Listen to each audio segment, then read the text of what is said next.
Mari kita siapkan hati kita untuk kita mendengarkan kebenaran firman Tuhan. Yes. Sungguh kami bersyukur Tuhan. Kami datang kepadamu Bapa. Sedalamnya kasih-Mu yang begitu dalam bagi setiap kami Tuhan. Yes.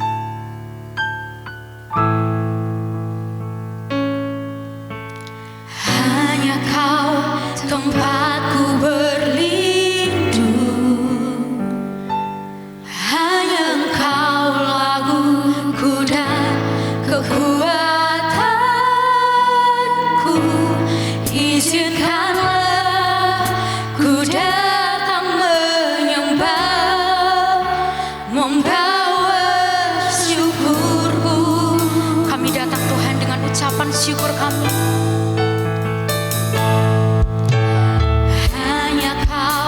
Tempatku berlindung,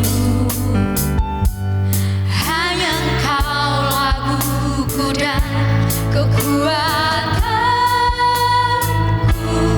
Izinkanlah ku datang menyembah, membawa syukur.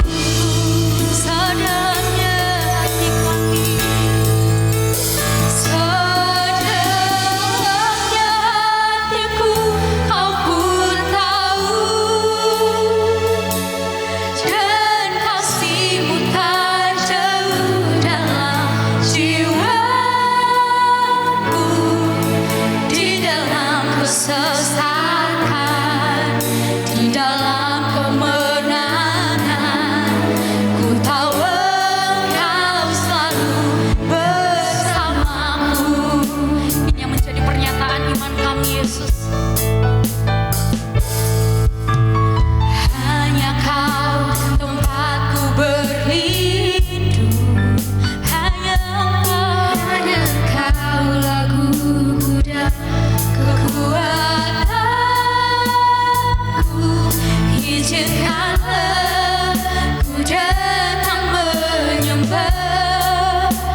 katakan, di dalam kesesakan, di dalam kemenangan, ku tahu Engkau selalu bersamamu.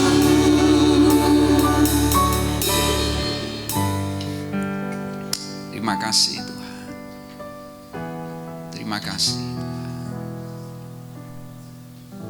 Engkau Tuhan yang gak pernah tinggalkan kami apapun keadaan dan musim hidup kami.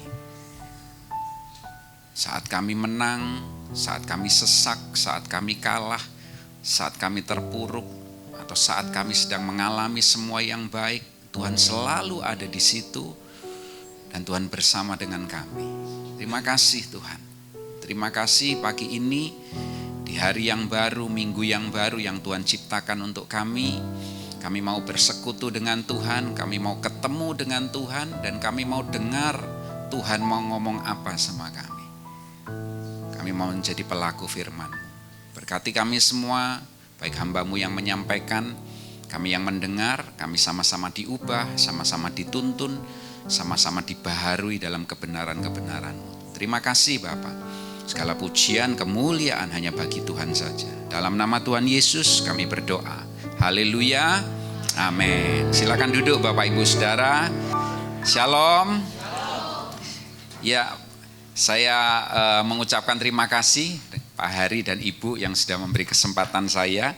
Ya, perkenalkan diri dulu Bapak Ibu Saudara, ini pertama kali saya ada di tengah-tengah saudara. Nama saya Indra Saputra. Saya melayani di GBI House of Grace yang ada di Green Hill, Surabaya, daerah Citralen sana, Citralen Utara. Dan mungkin Pak Thomas sudah pernah ke sini juga ya, Pak Yusuf pernah ke sini ya. Beliau adalah senior saya gitu ya. Saya wakilnya Pak Thomas di gereja dan saya hadir bersama dengan istri saya ya. Boleh bangkit berdiri, cintaku sayangku Bu. Ya. Dan ini anak satu-satunya sematawayang, the only begotten. Sally boleh bangkit berdiri, ini anak saya ya. Oke, ya itu aja perkenalannya ya. Nomor sepatu 41. Oke, Bapak Ibu Saudara, yuk kita belajar kebenaran firman Tuhan. Saya mau ngajak saudara untuk saya kasih judul dulu ya. Renungan kita firman Tuhan hari ini adalah harga dari sebuah ketidaktaatan. Oke ya. Harga dari sebuah ketidaktaatan itu seperti apa sih, Saudara? Nah, Saudara, orang itu seringkali merasa kalau taat itu susah, kalau taat itu sulit, kalau taat itu enggak enak. Nah, saya di firman Tuhan saya pagi hari ini mau menunjukkan pada saudara bahwa ternyata taat itu lebih enak. Taat itu enggak sulit, taat itu lebih mudah. Ya, nanti kita akan lihat ini kesimpulannya dulu. Ya, kesimpulannya dulu. Ya, jadi saudara, saya mau mengajak saudara untuk kita belajar taat yuk. Karena taat itu ternyata lebih enak kok nanti, ya, lebih gampang, nggak sulit. Ya. Kita lihat dulu cerita di Yunus pasal yang pertama ayat 1 sampai ayat yang keempat. Ya, sebenarnya satu kitab ini saudara, tapi cukup mewakili Yunus pertama ayat 1 sampai ayat yang keempat saja. Walaupun nanti saya juga akan melangkah ke ayat-ayat yang lain. Boleh kita baca sama-sama ya Bapak Ibu Saudara, kelihatan semua di layar. 1, 2, 3. Datanglah. Demikian ayat yang kedua. Bangunlah.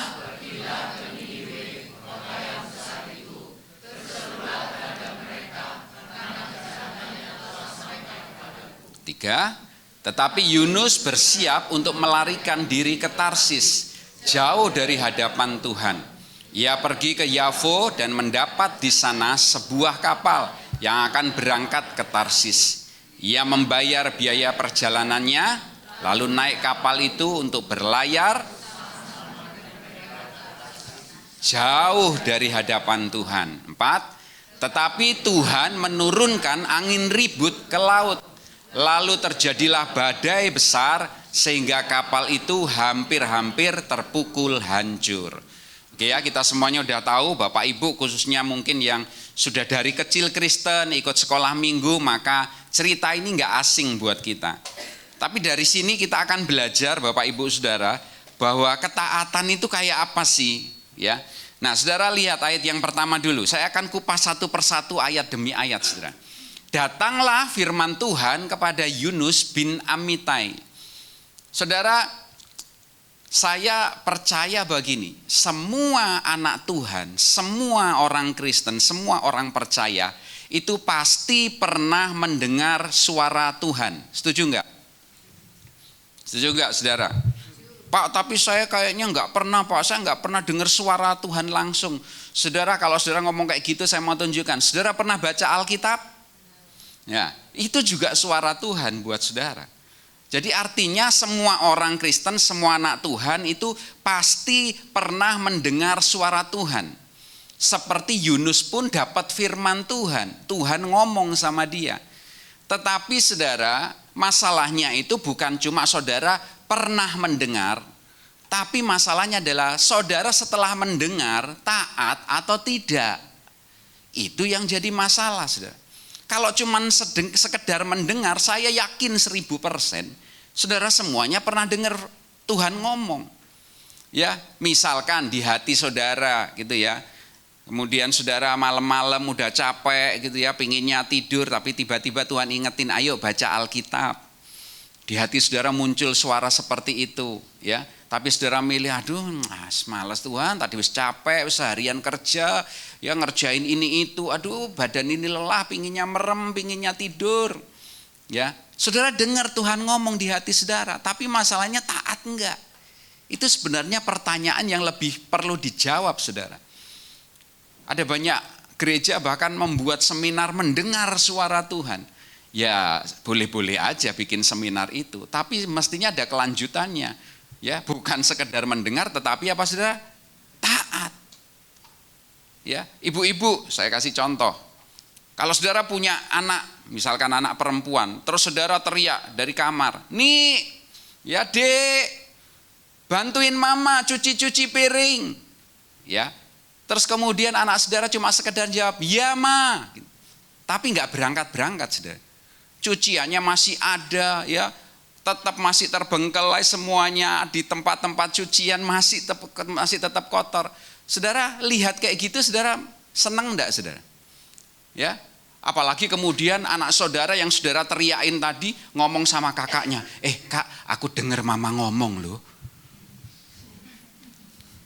Kak, aku dengar loh mama teriak, aku dengar loh kak. Ya apa ya kak ya? Saudara, waktu saudara lihat anak saudara modelnya kayak gitu, mungkin saudara keluar dari kamar dan dijewer, mama ngomong apa? Ojo dirungokno tok ya. Ayo ndangkorai. Betul nggak saudara? Kita lebih suka anak kita apa? Jangan cuma dengar, tapi taat. Jadi saudara, Tuhan pun demikian. Tuhan itu suka ngomong sama kita.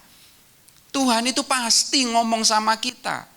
Kenapa? Karena kita ini domba-dombanya. Coba dilihat dulu. Yohanes 10 ayat yang ke-27. Yohanes 10 ayat yang ke-27. Coba dilihat. Kita baca sama-sama ayat ini. 1, 2, 3. Domba-dombaku mendengarkan suaraku. Dan aku mengenal mereka dan mereka mengikuti aku, saudara. Kalau saudara dombanya Tuhan, pasti dengar suaranya Tuhan. Cuman sekali lagi saya mau tekankan di sini, mau taat atau enggak sih? Itu jadi pertanyaan. Ya, dan saudara, kenapa sih kok kita ini dituntut bukan cuma dengar aja tapi taat? Karena gini Bapak Ibu, sudah dengar ini baik-baik. Waktu engkau dengar suara Tuhan dan engkau taat melakukan, maka saudara sedang terus melatih kepekaan telinga rohani saudara. Lebih tajam lagi. Nah, banyak orang itu telinganya tumpul, telinganya budek. Gara-gara apa? Sudah dengar tapi nggak mau taat. Itu yang membuat telinga rohani kita nggak pernah tajam, saudara. Padahal saya percaya Tuhan itu pribadi. Dan Tuhan itu nggak bisu, saudara. Dia pasti ngomong. Pasti taruh sesuatu di hati saudara. Cuman masalahnya kita ini taat atau enggak itu loh. Ada seorang pendeta hamba Tuhan, ya, ibu-ibu, dia cerita bahwa dia dengar suara Tuhan, ya, dan dia taat, saudara. Ibu ini suatu hari hamba Tuhan, dia diundang di satu gereja kecil di Surabaya, di kampung gitu, saudara. Nah, biasalah dia diundang seperti itu hal yang biasa. Tapi waktu itu kebetulan, saudara, ya, beberapa hari sebelum undangan itu datang, ibu ini ulang tahun. Ya, karena dia seorang hamba Tuhan, banyak sekali orang itu ngirimin kue ke dia gitu. Nah, tentu ya sudah usia, ya kue-kue itu ya banyak yang akhirnya utuh gitu sudah. Suatu hari waktu dia mau pelayanan, ibu ini dikasih tahu sama Tuhan, bawa kue ulang tahunmu yang masih utuh, bawa ke gereja tempat kamu melayani. Dia mikir, Tuhan ngapain Tuhan, ini kue ulang tahun saya gitu ya. Ngapain saya bawa, buat apa juga, masa dibagi ke jemaat di sana gini. Kan enggak enak juga gitu ya. Udah bawa aja. Nah ibu ini mau taat saudara. Ketika dia taat bawa kue ulang tahun ke gereja itu, ternyata saudara tahu, pendeta sederhana yang ada di gereja kecil itu, ternyata gembalanya pas ulang tahun. Jadi apa saudara, ibu ini bawain kue, ternyata kemudian dia tahu bapak gembalanya ulang tahun, puji Tuhan saudara, kue itu sangat bermanfaat untuk jemaat, untuk gereja waktu itu pas gembalanya ulang tahun. Lihat ya, ketaatan kecil aja itu membawa dampak buat satu gereja.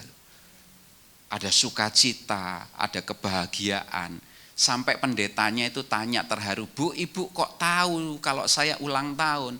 Ibu itu yang jawab, ya saya nggak tahu Pak, tapi karena saya mau taat sama Tuhan, saya bawa kue tar ini. Dan ternyata Bapak ulang tahun, ya puji Tuhan, berarti Tuhan itu ngatur semuanya dengan baik. Saudara ketahuilah, ketaatan saudara, itu ternyata bisa membuka pintu-pintu berkat juga untuk orang lain saudara. Siapa tahu orang itu memang sedang butuh. Orang lain yang Tuhan taruh di hati saudara, saudara disuruh apa, itu sesuatu yang mungkin sederhana yang saudara lakukan dan saudara bisa jadi jawaban buat orang itu. Jadi pelajaran pertama adalah apa saudara? Saudara pasti dengar suara Tuhan. Tapi taat atau enggak itu pilihan. Dan kita belajar yuk untuk ngikutin maunya Tuhan, kita taat. Karena ketaatan itu melatih apa? Telinga rohani kita, kepekaan kita. Makin kita sering taat, makin terlatih kita. Sehingga Tuhan itu gampang ngomong sama kita. Ya, gampang banget ngasih kode sama kita. Bahkan Tuhan mungkin enggak ngomong, cuma kasih kode aja kita udah paham. Karena apa? Kita peka, kita ngerti apa yang Tuhan mau. Ayat berikutnya, yuk kita lihat.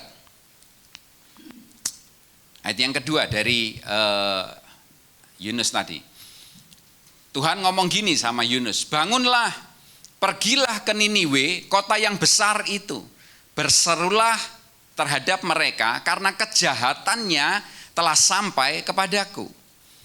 Saudara dengar baik-baik, Tuhan itu adalah Tuhan yang memperhatikan kehidupan kita semuanya. Seluruh manusia di muka bumi ini, Tuhan itu perhatikan. Dan saya mau beritahu Bapak Ibu Saudara, seperti firman Tuhan bilang, di depan Tuhan itu ada dua cawan. Yang satu namanya cawan murka Allah, yang satu namanya cawan kasih karunia atau kebaikan Allah. Ya, mana yang terisi penuh, maka itulah yang akan tumpah keluar. Jadi saudara perhatikan, dengar ini baik-baik. Jangan sampai saudara berpikir gini, waduh aku kemarin berbuat kejahatan dan gak ada yang tahu, Tuhan gak menghukum, Tuhan gak apa-apa. Jadi buat jahat lagi buat lagi buat lagi Saudara saya kasih tahu, di depan Tuhan itu ada cawan setiap kita masing-masing. Baik cawan pribadi maupun cawan, kalau cerita ini cawan sebuah bangsa. Bangsa ini Niniwe ini saudara, sudah jahatnya luar biasa. Ya, cawannya itu sudah penuh, sudah sebentar lagi tumpah saudara. Nah saudara-saudara mesti perhatikan ini, jangan terus-menerus berbuat kejahatan. Karena ketika engkau berbuat kejahatan, engkau sedang taruh lagi ya cairan kejahatan ke dalam cawan depan Tuhan, yaitu cawan murka Allah. Kalau saudara tambah lagi, lama-lama saudara kayak contohnya ya air minum ini, kalau sudah penuh diisi lagi, akibatnya apa saudara? Tumpah keluar.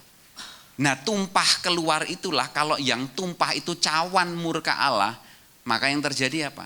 Ya bencana alam, ya sakit penyakit, ya perang, ya keributan, macam-macam saudara. Nah dalam kehidupan saudara juga masing-masing harus perhatikan. Makanya jangan jadi orang yang merasa gini, aku jahat nggak apa-apa tuh. Ya mungkin cawannya belum penuh aja gitu loh saudara masalahnya. Ya. Kalau engkau terus-menerus lakukan kejahatan, maka yang terjadi seperti itu. Tapi sebaliknya, di depan Tuhan juga ada cawan kasih karunia. Kalau engkau lakukan kebaikan, lakukan kebenaran, lakukan hal yang taat sama Tuhan itu, maka kasih karunia itu bertambah-tambah. Lama-lama apa? Tumpah juga, luber juga. Lubernya berupa apa? Kebaikan Tuhan, kasih karunia Tuhan, sukacita, damai sejahtera, berkat-berkat Tuhan itu muncul keluar. Pertanyaannya sekarang, 2 cawan ini mana yang penuh di dalam kehidupan saudara? Lakukan kebenaran, taatlah firman Tuhan, maka engkau sedang membuat penuh cawan kasih karunia Allah. Dan kalau itu tumpah, saudara yang kena juga. Amen. Nah, di ayat ini kita juga belajar apa saudara? Tuhan itu Tuhan yang luar biasa, Tuhan yang penuh kasih. Waktu cawan murka Allah ini mau tumpah untuk orang-orang Niniwe, Tuhan itu kirim Yunus supaya ngingetin orang-orang itu, saudara. Dari sini kita lihat cintanya Tuhan itu kayak apa, saudara. Ya, ada lagu, kasih yang begitu besar, lebih kuat dari apa? Dosa. Ya, saudara, kasihnya Tuhan itu lebih gede daripada dosa kita. Artinya apa? Tuhan itu enggak mau kita celaka, Tuhan itu enggak mau kita binasa, Tuhan itu maunya kita kembali kepada Tuhan dan bertobat, balik ke Tuhan. Bapak Ibu dengar baik-baik ini, kalau ada di antara saudara yang hari-hari ini sedang jauh dari Tuhan, engkau sedang banyak ya ngisi cawan murka Allah, ayo berhenti, ayo kembali kepada Tuhan, bertobat.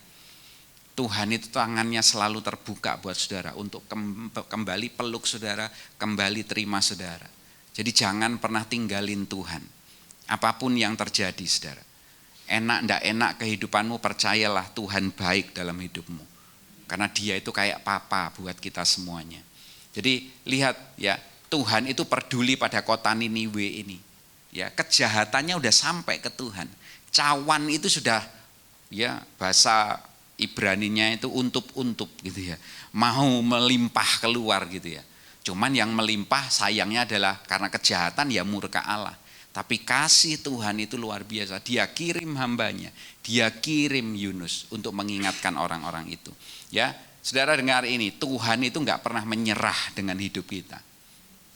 Walaupun kadang-kali seringkali kita lebih suka menyerah dengan hidup kita, padahal Tuhan enggak pernah nyerah, saudara. Ayo kembali kepada Tuhan, ya, hampiri tahta kasih karunia Tuhan. Saudara, Tuhan itu kalau negur kita, itu sebenarnya mulai dari yang lembut dulu kok. Jadi Tuhan itu Tuhan yang penuh kasih. Ya, istilahnya cawan murka itu, ya itu wis mentok, wis terakhir gitu loh, teguran terakhir sudah. Tapi saya percaya Tuhan itu kalau negur kita itu mulai dari yang lembut dulu, dari apa? Dari hati kita. Kita salah, Tuhan pasti ngomong. Kita salah, Tuhan pasti kasih tahu. Itu teguran lembut. Ya. Sekali lagi saya kasih contoh, ibu-ibu lagi nih gitu ya. Saudara kalau punya anak ya, anakmu sekolah gitu ya. Terus kemudian disuruh sekolah, bangunin dari tidur ya. Awalnya kan saudara pakai suara yang lembut gitu ya. Nih, ayo bangun yuk. 6:30. Kamu 7:30 masuk loh, ayo bangun. Ya, ya kita masih pakai cara milenial ya, gitu ya. Ayo gitu ya, pakai cara yang halus. Tapi 5 menit kemudian apa yang terjadi saudara? Bangun enggak? Enggak. Ya, mulai kita tensinya agak naik juga, suaranya juga ikut naik. Nih, ya, ini 6:30 lebih loh ya, kamu enggak bangun-bangun, gitu ya. Ya. Akhirnya kita tinggal lagi gitu ya, kembali kita lakukan kegiatan gitu ya. 10 menit kemudian saudara, sik turu ae gitu ya. Apa yang saudara lakukan saudara? Mulai tensi dan suara juga meningkat. Kau niku ya diomongi bla bla bla gitu ya. Ya mulai saudara. Dan nanti terakhir kalau nggak berangkat apa saudara? Ya penebah mulai muncul gitu ya. Ya kemucing mulai datang gitu ya. Siap untuk menghajar anak saudara. Betul saudara? Ini Tuhan itu mirip-mirip kayak gitu sebenarnya. Nasihatin kita itu dengan yang lembut dulu. Ya, Kalau saudara pakai cara milenial, nggak nurut-nurut, nanti pakai caranya kolonial gitu, Belanda gitu ya. Ya dihajar kan ya. Saudara diingetin untuk lembut, saudara nggak berangkat-berangkat, nggak taat-taat. Saudara, saya percaya Tuhan itu selalu kok ngingetin kita, bicara sama kita. Ya. Saya percaya di Niniwe ini pun, sekalipun mereka itu orang yang begitu jahat, sebenarnya Tuhan itu taruh hati nurani di semua manusia. Itu untuk mengingatkan mereka. Tapi sayangnya itu orang itu nggak mau taat, mau ngikutin dagingnya sendiri. Akibatnya yang dikumpulin adalah cawan murka Allah ini, saudara. Padahal hati Tuhan itu apa, saudara? 2 Petrus 3 ayat 9, ayo kita lihat ini hatinya Tuhan.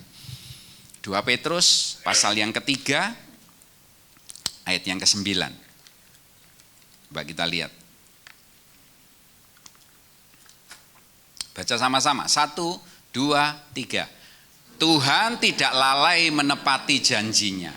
Sekalipun ada orang yang menganggapnya sebuah kelalaian. Tetapi ia sabar terhadap kamu karena ia menghendaki supaya jangan ada yang binasa, melainkan semua orang berbalik dan bertobat. Ini loh hatinya Tuhan. Tuhan nggak mau membinasakan, menghajar kita. Tapi Tuhan itu dengan kelembutannya ngingetin kita, ya, negur kita.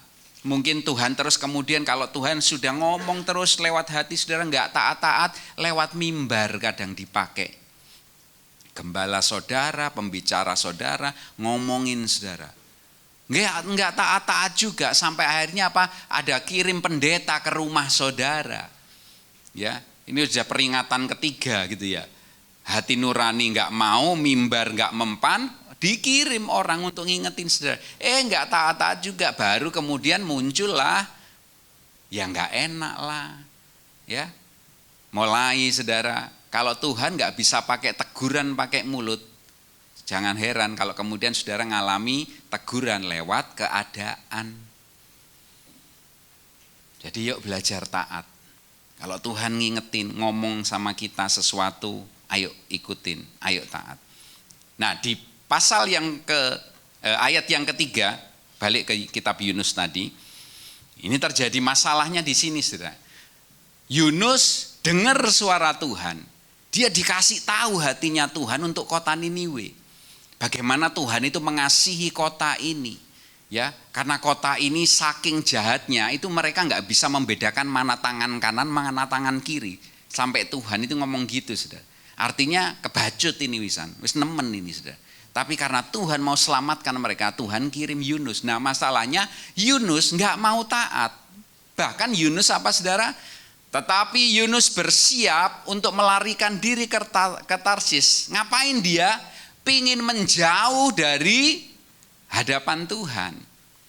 Dia pergi ke Yafo, ya, beli tiket di sana, ya, mau berangkat ke Tarsis dan kemudian dia bayar perjalanannya, dia naik ke kapal itu bersama-sama dengan satu kapal itu berangkat ke Tarsis dengan tujuan sekali lagi jauh dari hadapan Tuhan.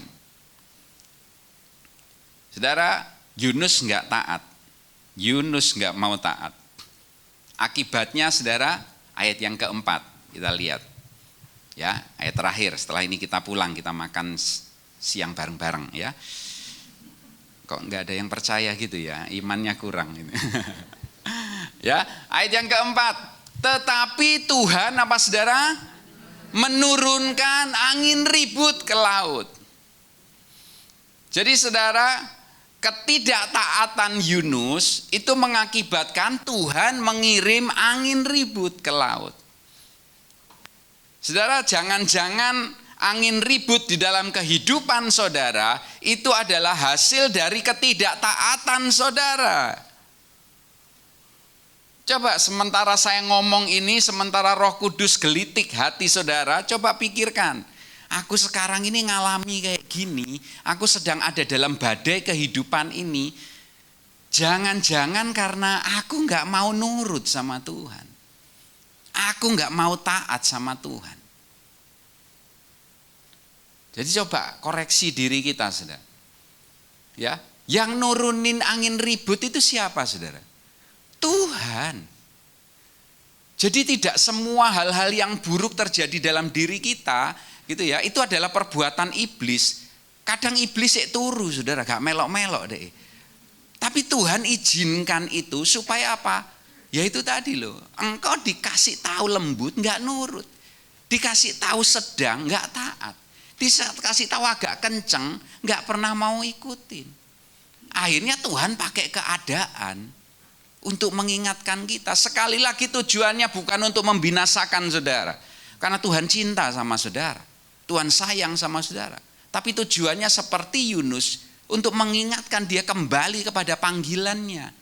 Kepada rencananya Tuhan itu dalam hidupnya apa. Jadi Bapak Ibu Saudara, yuk perhatikan. Saudara sekarang sedang ngalamin apa?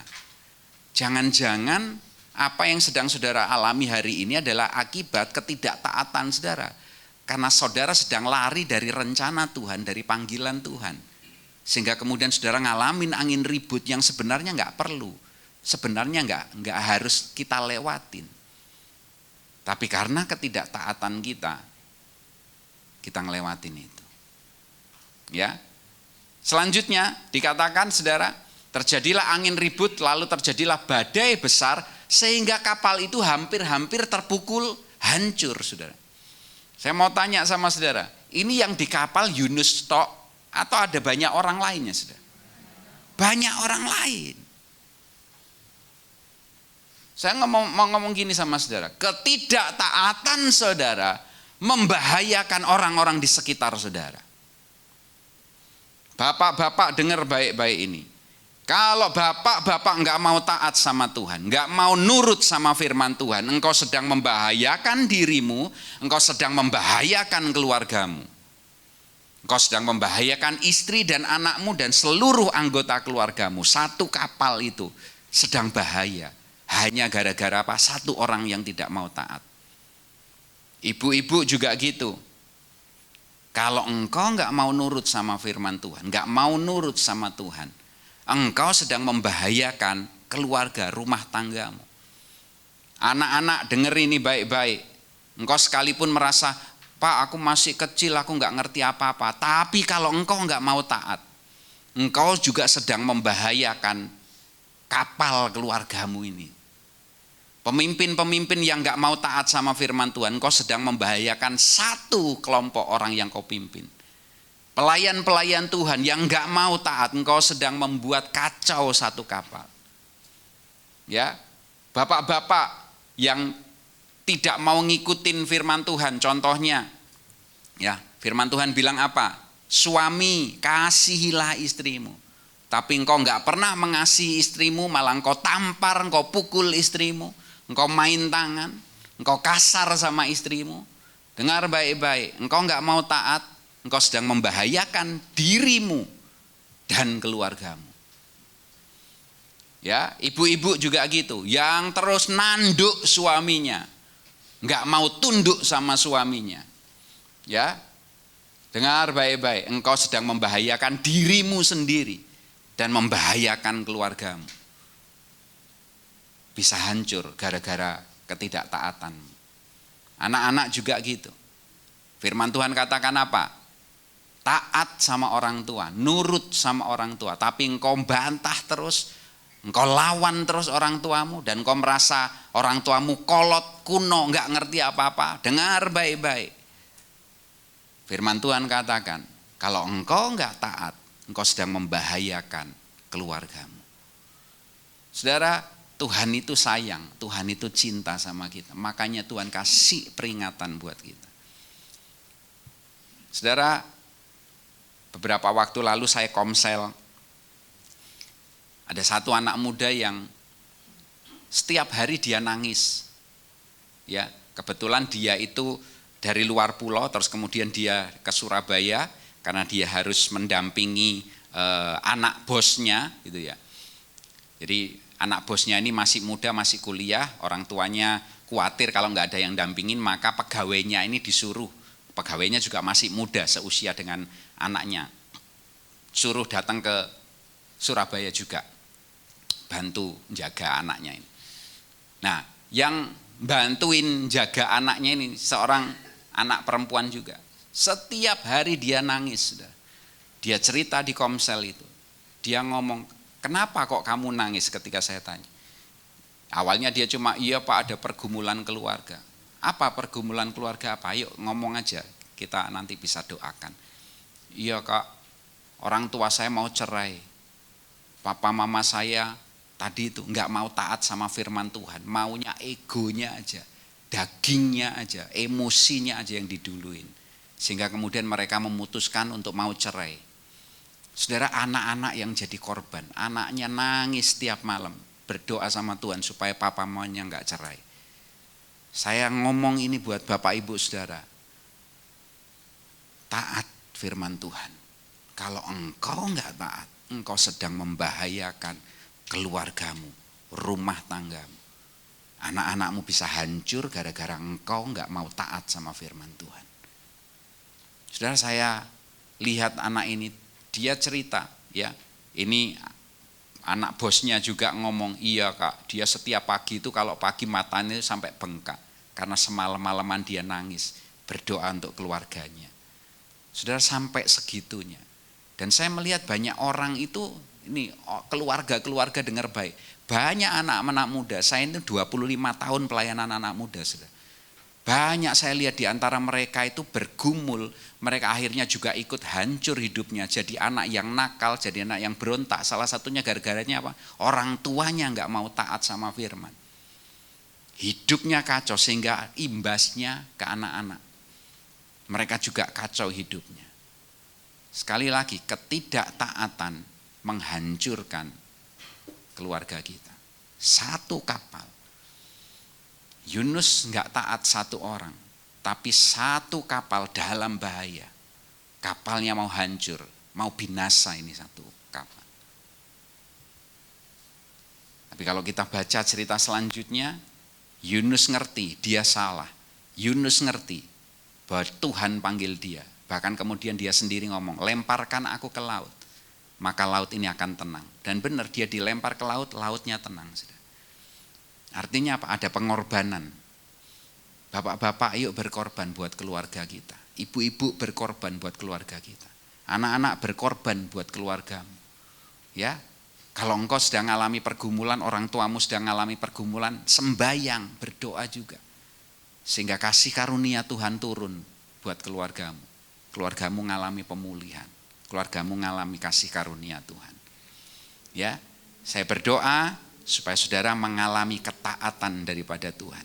Setiap hari ikuti aja. Tuhan maunya apa, Tuhan suruh apa. Taruh di hati saudara, lakukan itu. Kerjakan itu. Engkau sedang latih kepekaanmu. Jadi kesimpulannya adalah ini, saudara. Yuk taat yuk. Karena taat ternyata apa, saudara? Lebih enak kok. Taat itu lebih mudah kok. Ya. Saudara coba bayangkan, oke ya, sekarang kita berandai-andai. Seandainya Yunus waktu dia dengar firman Tuhan dan dia taat seperti pasal yang ketiga gitu ya. Apa yang terjadi, saudara? Yunus diutus dan dia langsung berangkat. Maka baik-baik aja. Betul enggak? Dia enggak perlu ngalami yang namanya kapal terombang-ambing, ya, hampir-hampir mau hancur. Belum lagi kemudian dia dilempar ke laut, kemudian dimakan ikan besar. Ya, 3 hari dia ada di sana, enggak tahu ini hidup atau mati gitu ya. Saya waktu sekolah teologi itu jadi perdebatan gitu ya. Ini Yunus urip apa mati di dalam di dalam perut ikan gitu ya. Ada yang ngomong mati, ada yang ngomong hidup gitu. Wah, mati kok bisa berdoa. Ayat 2 itu kan, pasal 2 itu kan Yunus doa gitu ya. Mau seorang mati bisa berdoa, saya enggak peduli mau urip mau mati, pokoknya dia metu urip gitu ya, sudah gitu. Ya kadang teologi itu mau memperdebatkan sesuatu yang enggak penting memang gitu ya. Nah, saudara, yang saya tahu di ayat yang ketiga, Yunus kemudian dilempar ke laut dan kemudian dia taat melakukan. Ya. Dan ini sekedar cerita saja katanya gitu ya. Yunus itu kenapa kok dimakan ikan? Ya, terus kemudian dia dibuang, dimuntahkan di pantai gitu saudara. Karena bangsa Niniwe itu ternyata adalah bangsa yang menyembah ikan. Jadi waktu Niniwe itu keluar dari ikan, mereka berpikir, wih ini anak dewa gitu ya. Ya, sehingga kemudian ketika Yunus ngomong, ya mereka ngikutin dan bertobat. Ya, ini katanya saja, ya enggak di Alkitab enggak ada sih gitu ya. Tapi penafsiran bilang seperti itu. Tapi yang saya mau ngomong gini saudara, kalau Yunus ini loh seandainya, ini kita berandai-andai ya, Yunus taat deh. Dia kan nggak perlu ngalami ini, nggak perlu ngalami itu, nggak perlu masuk perut ikan, nggak perlu 3 hari di dalam perut ikan, ya ngalami kapal yang mau hancur, nggak perlu kan.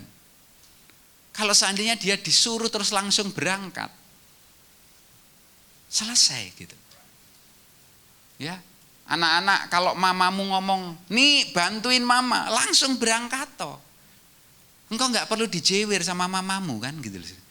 Engkau nggak perlu kemudian dapat hukuman ya, uang saku dikurangi lah gitu ya, apalah nggak perlu kan gitu loh. Nurut aja. Dan ternyata apa saudara? Nurut itu lebih enak, nurut itu lebih mudah, nurut itu mendatangkan kebaikan. Dan sebaliknya kalau nggak taat itu mendatangkan hal-hal yang merugikan diri kita sendiri.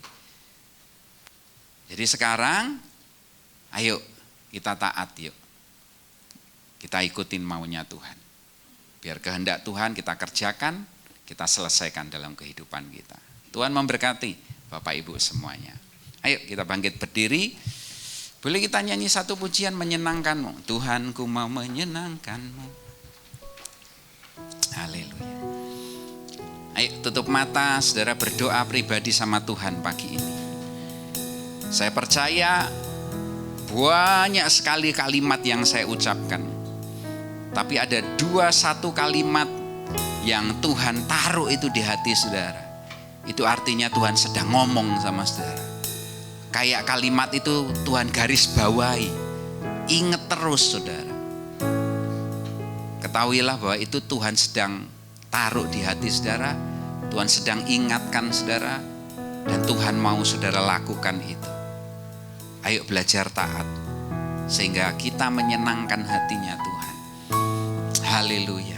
Sama-sama katakan, Tuhan ku mau menyenangkanmu. Sambil angkat tangan katakan, Tuhan bentuklah hati ini, jadikan kami jadi bejana untuk hormat-Mu. Cemerlang bagai emas murni. Tuhan ku serahkan, Tuhan ku serahkan hatiku. Katakan semua ku berikan padamu. Kuduskan Tuhan, kuduskan hingga tulus selalu, agar aku menyenangkanmu. Katakan menyenangkanmu, senangkanmu. Hanya itu kerinduanku, menyenangkanmu. Senangkan hatimu, hanya itu kerinduanku. Sekali lagi katakan, Tuhanku mau menyenangkan. Tuhan, jadikan ini doa saudara pagi ini. Tuhan, kami mau taat. Tuhan, kami mau ngikutin mau. Ajari kami terus Tuhan, jadi bejana untuk hormat-Mu. Cemerlang bagai emas murni. Yang mau katakan menyenangkan. senangkanmu. Hanya itu kerinduanku, menyenangkanmu, senangkan hatimu. Hanya itu kerinduan, oh menyenangkanmu Tuhan, oh senangkanmu. Hanya itu kerinduanku, menyenangkanmu, senangkan hatimu. Hanya itu kerinduanku. Pagi ini Tuhan ingatkan, kalau ada di antara saudara yang disuruh Tuhan ngampuni seseorang, jangan keraskan hatimu, belajar untuk taat. Sekali lagi, kalau engkau taat, hidupmu lebih enak, hidupmu lebih mudah. Karena engkau gak perlu lagi ngerasain hati yang sakit, hati yang pahit, hati yang kecewa. Tuhan ingatkan pagi ini, ada orang-orang yang hatinya masih pahit, hatinya masih kecewa. Yuk lepaskan pengampunan, lepaskan pengampunan. Kepada siapapun engkau sedang rasakan sakit hati itu, lepaskan. Tuhan mau bebaskan saudara, Tuhan mau pakai hidupmu, Tuhan mau jadikan engkau berkat, Tuhan mau jadikan engkau memulihkan banyak orang. Tapi sebelum itu terjadi, Tuhan mau pulihkan engkau lebih dulu, sehingga engkau bisa doakan orang yang mengalami hal yang sama dengan kamu. Engkau bisa doakan mereka, bisa kuatkan mereka, dan engkau sudah menang lebih dahulu. Dalam nama Yesus, dalam nama Yesus, ayo taat sama Tuhan. Oh, rakamaya syandakana lama-lama, kinakarabaya syandakara lama-lama. Bicaralah Tuhan, bicaralah Tuhan. Pagi ini setiap kita dengar suara Tuhan, semuanya, tidak ada yang terkecuali. Tuhan sedang bicara pada saudara masing-masing. Apa yang harus saudara lakukan, Tuhan sudah ngomong, Tuhan sudah kasih tahu. Dan ketaatan adalah bagian saudara yang harus saudara kerjakan. Tuhan gak mau saudara ngelewatin badai kehidupan. Tuhan gak mau saudara harus berhari-hari ada di dalam perut ikan. Tuhan hanya mau engkau taat, sehingga semuanya berjalan dengan baik. Kehendak rencana Tuhan terjadi dalam hidup saudara. Dalam nama Yesus, Tuhan kami mau taat, kami mau menyenangkan hati. Seperti seorang anak yang taat sama orang tuanya, maka orang tuanya akan tersenyum, akan bahagia, akan bangga. Demikian juga hidup kami mau taat supaya Tuhan tersenyum, Tuhan bahagia, Tuhan bangga dengan hidup kami. Tuhan, ini tangan-tangan kami yang terangkat. Kami tahu kami masih sering jatuh dalam ketidaktaatan. Ampuni kami Tuhan. Dan kami mau lepaskan segala perkara-perkara yang membebani kami, sehingga kami seringkali sulit untuk taat. Dalam nama Yesus, dalam nama Yesus, beri pengertian-pengertian yang baru, sehingga kami ngerti ngapain, kenapa kok kami harus taat. Karena ada perkara baik yang terus akan Tuhan kerjakan. Saudara dengar ini, kadang mujizat itu terhalang karena engkau enggak taat. Padahal mujizat itu sudah ada di depan mata saudara. Kalau engkau taat, mujizat pasti terjadi. Mujizat pasti datang dalam hidup saudara. Karena ketaatan akan menarik segala perkara yang baik dari Tuhan. Mari angkat tanganmu. Tuhan, aku berdoa buat setiap tangan-tangan kami yang terangkat. Tuhan, aku serahkan jemaatmu ini ke dalam tangan-Mu. Terus bawa mereka mengerti isi hatimu. Mengerti bahwa engkau hanya mau ketaatan mereka. Karena engkaulah Tuhan, engkaulah Raja, engkau yang memerintah, engkau yang mengatur hidup kami. Engkau yang memimpin kami. Karena Engkau akan membawa kami kepada perkara-perkara yang benar, yang baik, yang suci, yang mulia, yang ilahi. Pakai kami, Tuhan. Bawa kami kepada rencana. Bukan pada daging kami, bukan pada keinginan kami, bukan pada ketidaktaatan kami, tapi pada kehendak-Mu dan pada ketaatan-Mu, Tuhan. Ini tangan-tangan kami yang terangkat. Kami mau bertobat, kami mau diubahkan, kami mau ngikutin apa yang Tuhan mau. Terima kasih Tuhan, terima kasih. Haleluya. Sambil angkat tangan katakan, menyenangkan-Mu, senangkan. Katakan hanya itu, hanya ini Tuhan.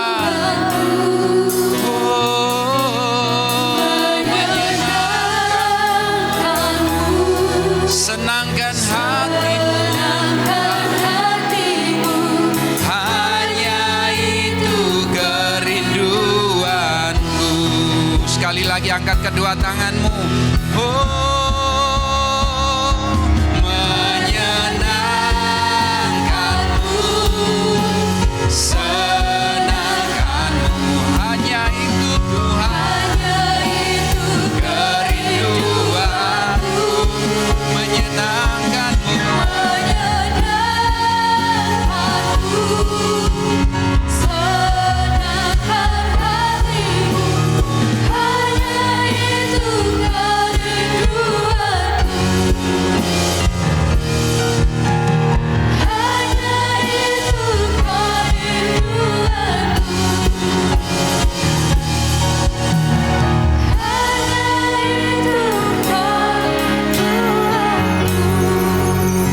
Silakan duduk Bapak Ibu. Saya akan bacakan pengumuman. Atas nama GBI Hope kami ucapkan terima kasih kepada Pak Indra yang sudah melayani kami. Tuhan Yesus memberkati Pak. Bagi saudara yang ingin memberikan persembahan, bisa mengambil amplop yang ada di depan saudara dan dimasukkan dalam kotak persembahan yang ada di pintu keluar setelah ibadah ini selesai. Ibadah online dapat diakses dan linknya akan diinformasikan di grup gereja sekitar jam 1 siang. Untuk membangun keintiman dengan Tuhan, gereja mengajak semua jemaat Tuhan untuk menyembah Tuhan di rumah masing-masing setiap jam 8 malam. Saudara bisa mengajak seluruh anggota keluarga untuk terlibat dalam penyembahan tersebut. Doa malam diadakan hari Rabu jam 7 malam, dimohon kehadirannya 15 menit sebelumnya. Dewasa Komsel diadakan setiap hari Sabtu jam 3:30 sore. Itu aja, mari kita pakai berdiri. Kita akan mengakhiri dengan doa syafaat. Segala puji syukur Tuhan kami naikkan di hadapan-Mu. Kami bersyukur Tuhan kalau kami boleh berhimpun di tempat ini. Kami boleh memuji, membesarkan nama-Mu Tuhan. Terima kasih Tuhan Yesus. Terlebih-lebih Tuhan, firman-Mu sudah dibentangkan di hati kami. Lembutkan hati kami. Ajar kami Tuhan untuk mau mengikuti apa yang Kau mau dalam hidup kami.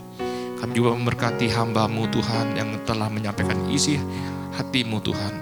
Pakai beliau Tuhan, dimanapun beliau Kau tempatkan Tuhan. Hikmat marifat-Mu Tuhan selalu ada atasnya Tuhan.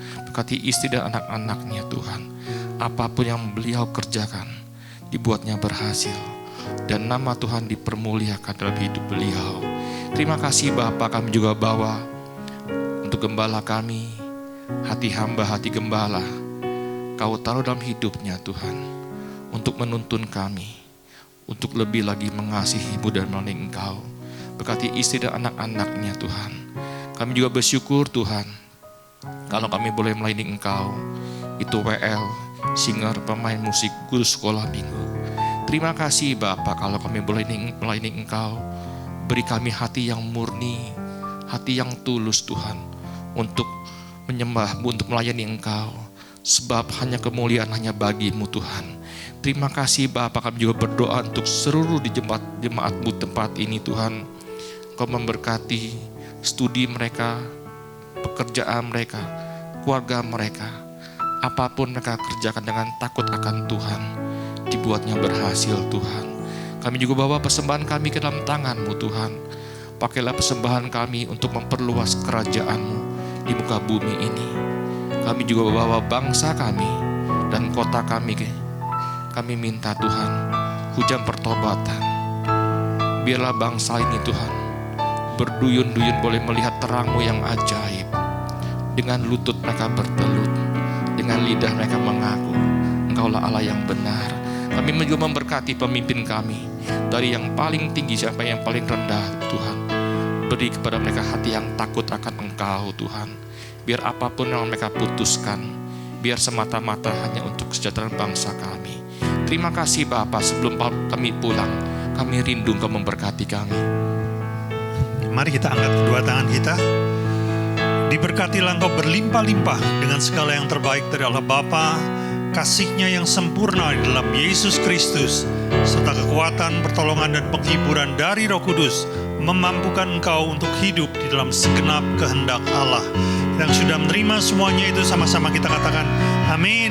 Selamat siang, Tuhan memberkati.